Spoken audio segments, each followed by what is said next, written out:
Hi, this is Mike Larson from Money and Markets TV. The Federal Reserve has been encouraging us to act like fools with our money for years, and now Ben Bernanke isn't even trying to hide his plan. First, too much easy money from the Fed created a boom-bust cycle in technology stocks. Then it was housing.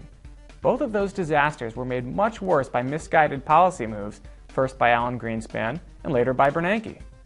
I mean, who can forget Greenspan's speeches in the 1990s, extolling the virtue of the technology and productivity miracles, or the way he justified huge stock price gains right before those same stocks imploded?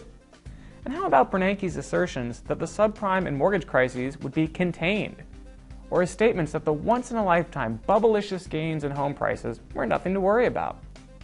These events proved that printing too much money and keeping interest rates too low can only temporarily inflate asset prices. But those prices inevitably collapse when they can no longer be supported by real-world fundamentals. So it's shocking to me that Bernanke is at it again. He wants hard-working Americans like you to take your hard-earned money and plow it into stocks, homes, junk bonds, and other higher-risk investments. Then, rather than just letting those assets rise and fall naturally, he's openly pledging to artificially inflate their value with printed money. If there's any good news, it's that Americans are on to this charade.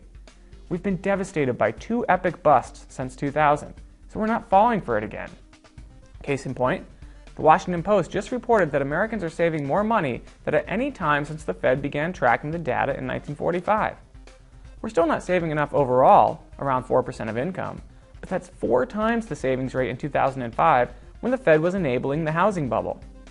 In addition, data from the Investment Company Institute show that individual investors are yanking money out of higher-risk assets like stocks and putting money into relatively safer asset classes such as bonds. Now, I'm not suggesting bonds have no risk, far from it.